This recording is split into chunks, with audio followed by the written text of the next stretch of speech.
we are here to talk about a couple of things, but let's start with the amazing Emmy-nominated Fireburn that you did on FBI Most Wanted. Like, holy cow. Head to toe, by the way. And let me just say for the listeners, go to the show notes. We have the scene linked. You can watch the scene. You should pause right now, go watch this Fireburn, and then come back and hit unpause and listen to the rest of this episode. Because that was insane, Evelyn. That was an insane Fireburn. Mm-hmm. Thank you so much. It was a real doozy, but it was great. I had a blast. So you good literally time. had a Literally blast. had a blast. why don't you walk us through that day a little bit? Why don't you did you know what you were walking into when you got on set that day?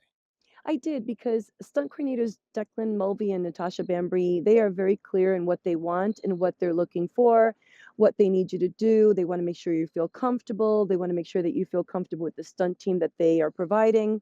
So I knew exactly what I was walking into, and I was super happy to do it because I know that I was going to be safe, supported, and I was going to succeed with them and the crew. Mm-hmm. And you have had, I'll put it this way, I guess here's my question for you. Why were you so comfortable in saying yes to this? Well, I've done Fireburns before. I did a Fireburn recently for Tyler Perry Studios, and that one was a pretty big one as well. At that point, I knew I felt comfortable. I was working with Eric Linden and Danny Lee Boyer and Rob Mars and their crew, and I knew what it was going to take to do the next one because of that one. And on that one, I had to utilize complete breath hold from start to finish. And I knew that I had to do that on this next one, and this one was going to be much, much bigger. And I was prepared to do it. I mean, for those listening who haven't seen the video, it starts with you inside, was it a mail truck, like a USPS truck? Yes, There's a bomb, right? There's a bomb. It explodes inside the truck. And then you come out of the truck fully engulfed, like full body from head to toe, like what you've seen from days of old. No CGI, no none. digital enhancements. This was all practical head to toe Fireburn.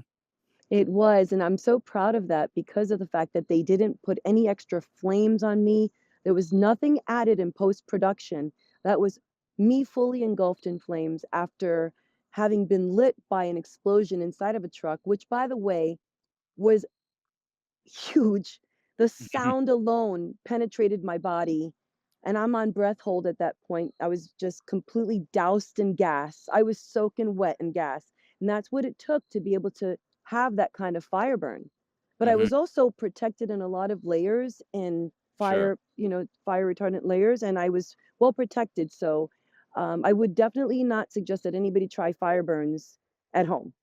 Well, this is a perfect point to let's take it back a little bit and let's get into your training that brought you up to be able to not only do a burn like this, but be so comfortable and have it be so fucking awesome that you were nominated. Well, nominated, for an Emmy.